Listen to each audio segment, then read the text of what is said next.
Hello everyone, welcome to Responsible Logistics podcast. I would like to also welcome our guest, Nicholas Kjær, Managing Director at Volvo Trucks Lithuania. Thank you. Welcome, Nicholas. Thank you. Nicholas, we all know that Europe has an ambition to become a climate neutral continent by 2050. So since you represent a manufacturing industry, I would like to ask, how do current regulations affect the industry? They affect us, of course, and actually they are a help to the industry to settle a direction. I'll say the EU legislation came as a consequence of the Paris Agreement, so it's not only Europe that are following the Paris Agreement, but it's EU legislation that we in Europe are following. It's giving us in the direction. We have been a company that have for many decades been environmental friendly company. So I'll not say it's changing everything, but it's much easier for a company like ours, where you have to invest a lot of money in the new technologies that you know that we are going in a direction. And the legislation will force the states, the different member states, it will force big companies, they will force suppliers to go in that direction. And there are actually big fines if you're not reaching them. So that gives us a lot of commitment and also believe in that our investments in the new technologies, they will be paid back and there will be customers for them. Maybe you could describe the timeline a little bit and the milestones that manufacturers have to achieve by 2050.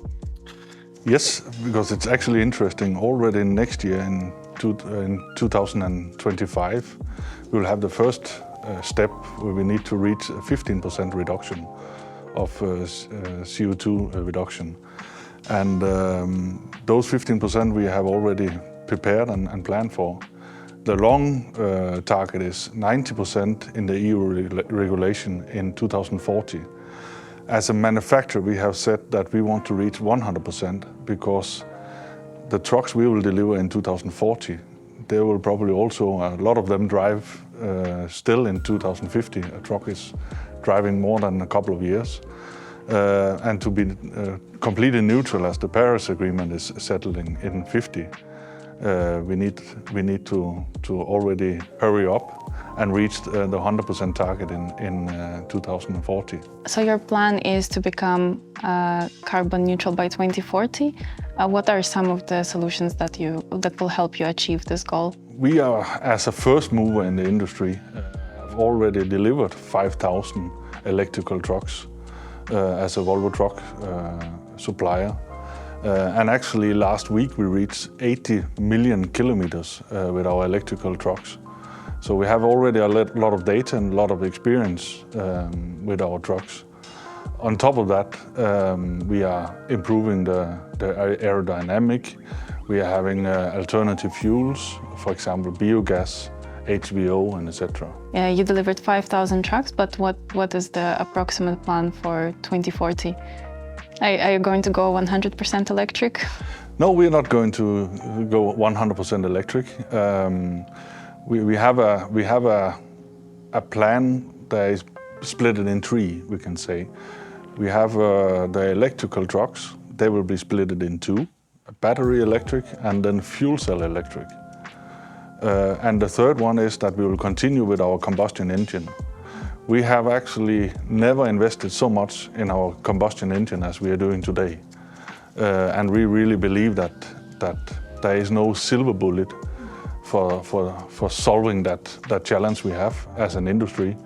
There will be different solutions for the future, a mix of those three areas. Maybe you could highlight a few advantages of each of these solutions, just to lay them out and see for what kind of situation they are appropriate. For example, BEV, as I know, it's good for short distance so far.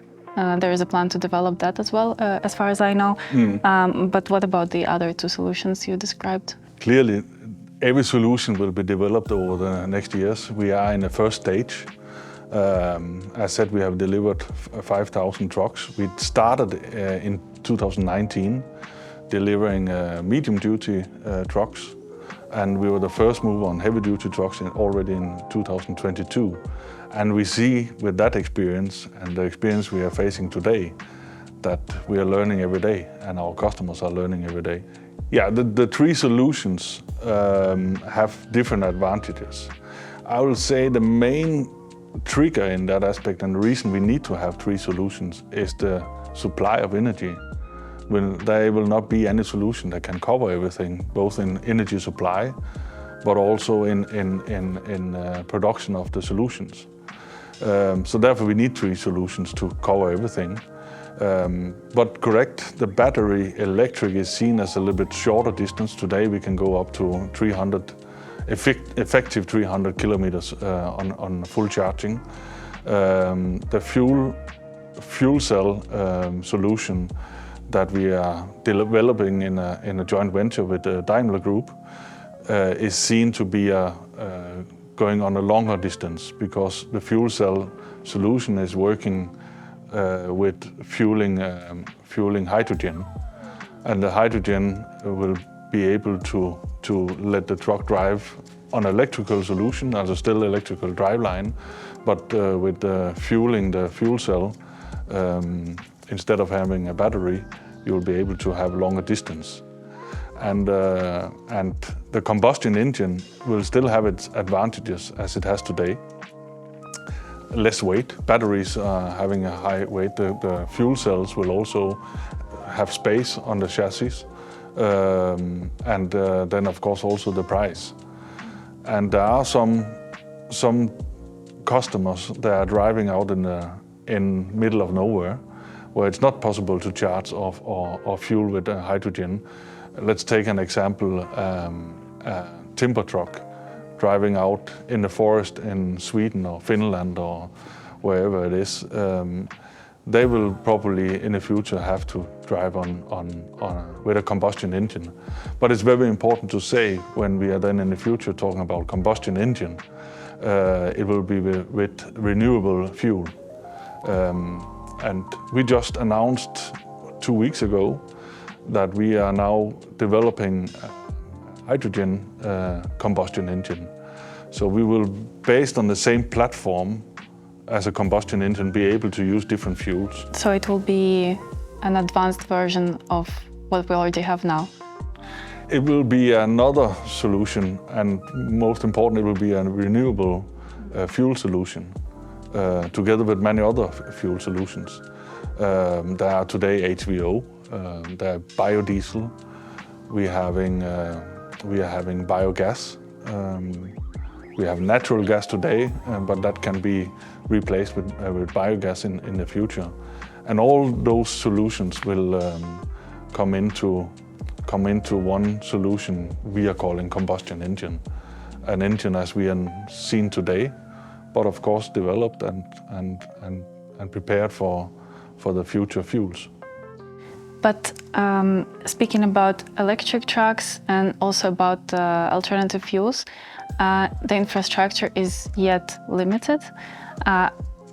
Do you do something to help it as a manufacturer? Because I imagine that it's great that we have more and more solutions, but if the infrastructure is not there, then it's hard to implement it. Yes, we are indeed investing in the network for charging infrastructure, and that we are doing in a partnership together with our sister company, Volvo Trucks, and Traton Group and Daimler Group. We have settled the company called Mileage in Europe, and the plan is in 2027 to have 1,700 charging stations ready. The company, Mileage, have already last month opened the first big charging terminal with many charging stations in the harbor in Antwerp. And of course, on top of that, we are in different truck centers opening charging stations. Some months ago, we opened actually a charging station in Kaunas with 360 kilowatt charging power. So the most powerful in the whole Baltic. So that we are of course proud of. So yes, we are indeed investing and also in partnership with other suppliers. I see now, by talking to experts like yourself, I see that it is a very complicated chain of stakeholders where everyone depends on the other party. So, for example, if we're talking about battery electric vehicles, you depend a lot on the electricity providers. If it's a hydrogen a truck, then you depend on the fuel providers. And everything is connected. And in ideal world, how would you see the cooperation between all these parties and stakeholders to jointly decarbonize the industry? What would be the way?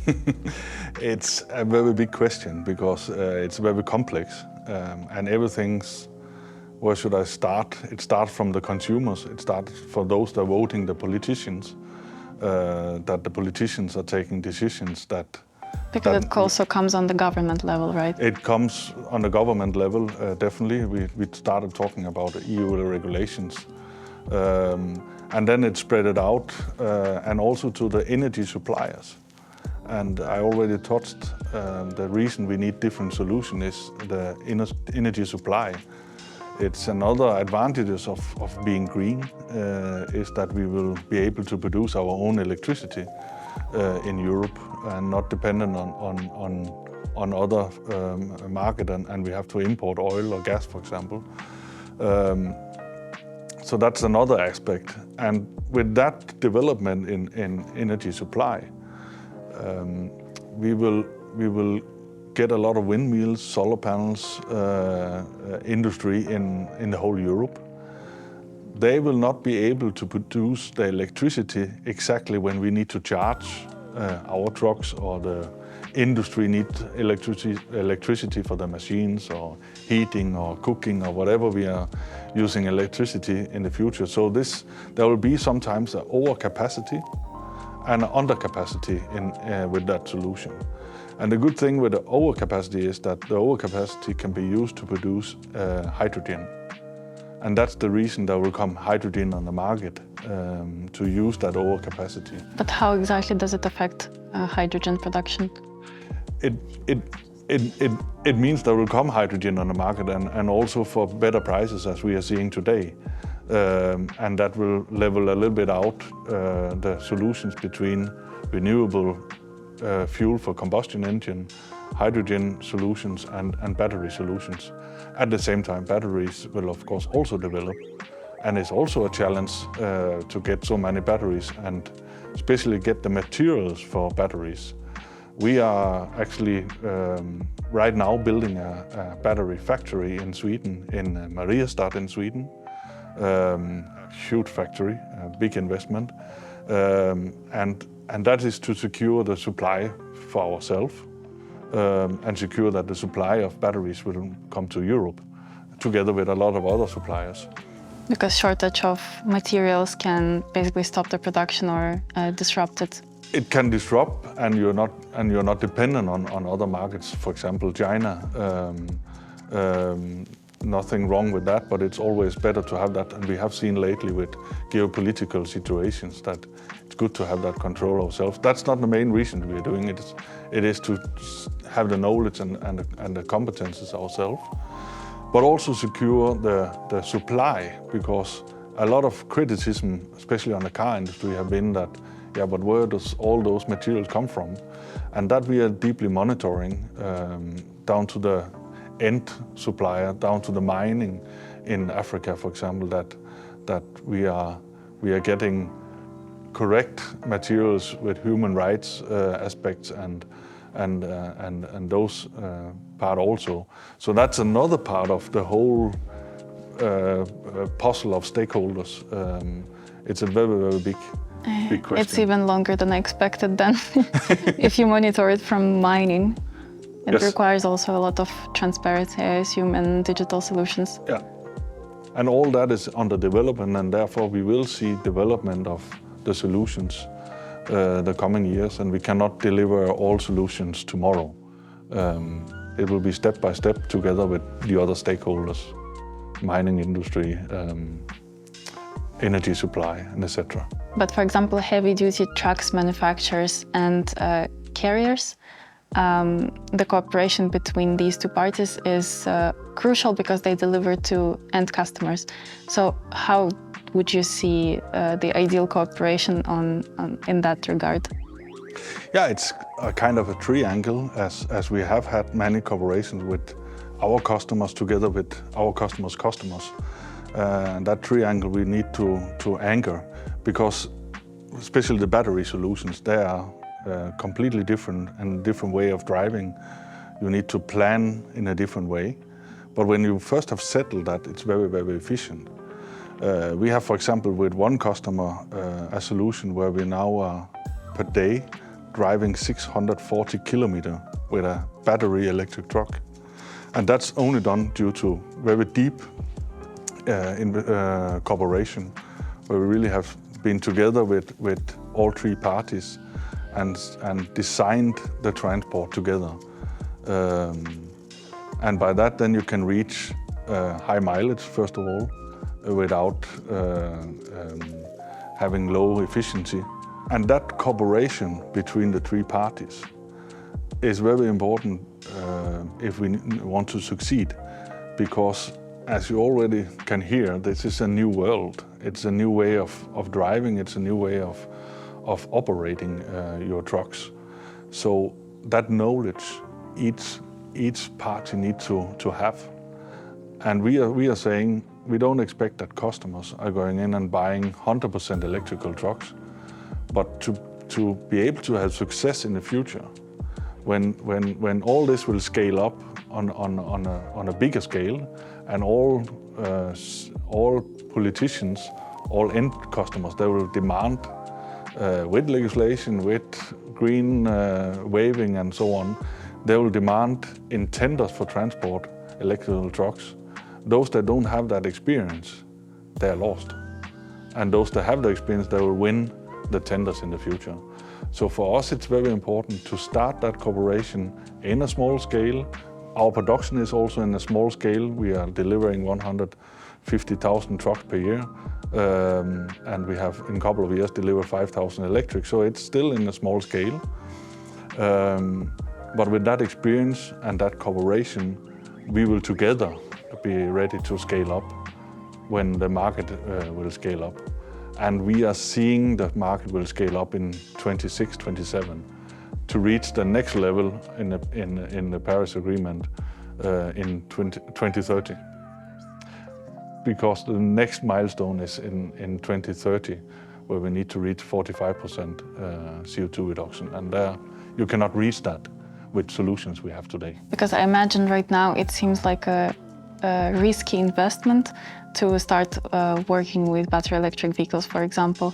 But as you said, that looking in the long run, long-term perspective, we can see that it's better to test it now, maybe to make some mistakes, and to be able to adjust to conditions that will follow and that will come true very soon. Exactly. It is a new thing. We have also done mistakes. We have also had electrical trucks standing still and we could not drive them. But then we fix it and then we solve it, and then we, together with our customers and the end customer, have an understanding of we are now in a test period, and then after some months we are up and rolling and we are learning every day. And if you don't have that experience, and if both organization in all layers of the organization don't have that experience and competence, then when it's scaling up, I think it will be difficult for those companies that haven't had that experience. Yes. But speaking about experiences, perhaps you can share a story or two of a failure and of a success. Something from your experience, something you tried to implement and it didn't work, and something you tried to implement and it did work and showed good results. As a success story is, of course, that we are the first mover, that we are absolute market leader with 60% market share in Europe. So that we are, of course, very proud of, and that is a big success story. But at the same time, and related to that, some years ago when we planned everything and we planned with our suppliers to buy batteries and buy all the equipment for going in that direction, we planned for more.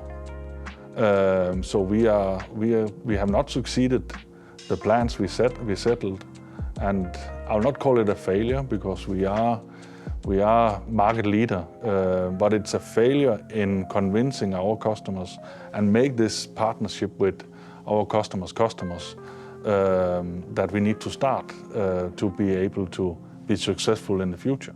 Thank you for sharing. I believe every experience is a good experience because you learn from it.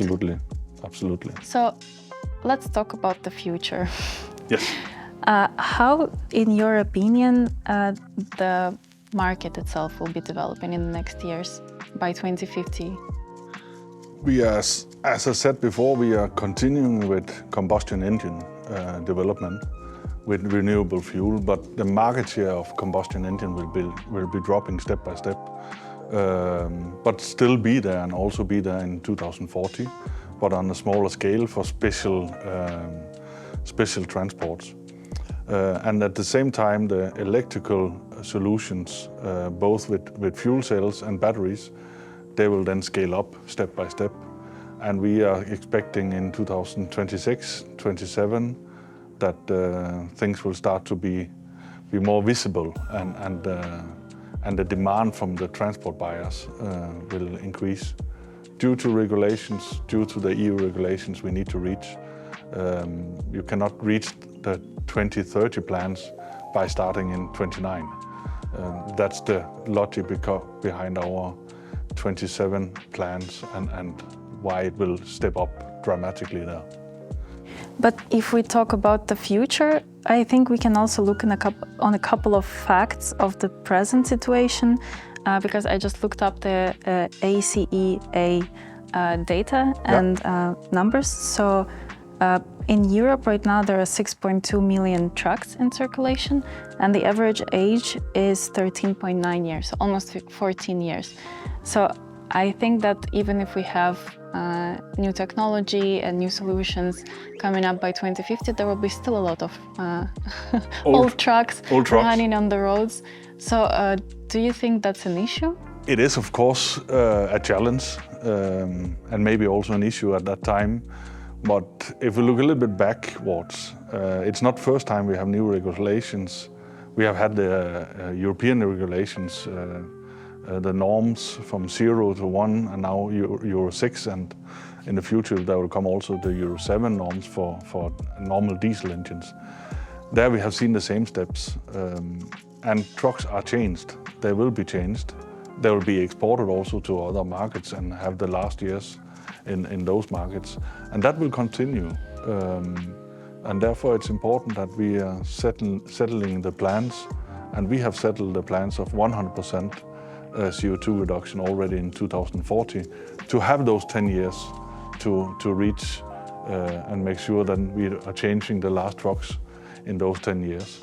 But the market will regulate it as it has done all the other times. And then there have historically been road taxes steering the Euro norms. So for the transport buyers, it has been attractive to buy a new truck because then you had a lower road tax, and it will probably be something similar to that in the future. And how do you think technology will be changing due to regulations, but also due to the demand on the market? It will be a mix, of course, and I think the demand is very much related to the regulations, because if the politicians don't have the backup from the people in the society, then they will not have the next vote. So it is about that we in the society, and we see that the trend is going in that way. And I have also changed my opinion in the last 5 years about that, and looking at our children and hopefully later grandchildren, I want to tell them that we did something. We know, and Volvo is following the scientific-based targets about global heating and what you can do about it. And we know that the temperatures are increasing year by year, and there are statistics from 1900 and upwards. That's a fact. There is, of course, natural things that human beings maybe cannot do anything about, but it has an impact what we're doing. And we in Volvo Trucks, and I know our president have said it very clearly, he will not go in pension and say he didn't do anything. And I'm absolutely of the same opinion, not only because he's our boss, but it's also my personal opinion. I completely agree, because I was just listening to a podcast a couple of weeks back where I heard something I really did not know before. And that's the thing, is that if we become completely climate neutral today, it will still take years or even decades for the temperature to stop rising, and it might take hundreds of years to come back to the pre-industrial times and levels. So it's really important that we do something It's already. absolutely important we are doing something. There are also many stories, and not all of those scary stories are the truth. Therefore, it's very important for us to say we are following the scientific targets that are settled. So we're really working on a scientific base and not any just stories or good feelings, because then it will not last in the future. It needs to be something that are proven and something that will have an impact. It's still in the air how big impact it will be, but we have an impact, and what we are doing will have an impact. And we want to tell our children that we did something. So based on the recent developments and data that maybe you can share, what are some recent developments and features that are soon to come? Soon to come. Now we're going into a secret area. But I can tell you what we announced some weeks ago, and that is that we are developing the hydrogen combustion engine that will come around 2030, but already now in development. On top of that, we have just released our new Volvo Aero, because it's not only about driveline. Yes, you can fuel it with green energy, but there will also be a lack of energy. It's not, and it will cost money to have energy, and it will maybe cost even more money to have green energy. It is at least today. So it's also important to develop the aerodynamic on the truck, and also the system in the trucks. And aerodynamic is the technology that helps you deal with the wind while moving, or? Exactly, Yeah. exactly. The aerodynamic is how much energy do the truck need for going forward when it comes to wind, and how easy will the wind pass the truck. The more easy it passes, like a bullet, it's passing very, very easy. We cannot form the truck as a bullet, but we can go in that direction. And that we have done with our newest Volvo Aero, and it's actually saving 10% fuel consumption. Okay, because I wanted to ask, why is it good? I'm not so good at physics, so... No. But it's saving 10% fuel consumption, and that is a way to reach the middle targets.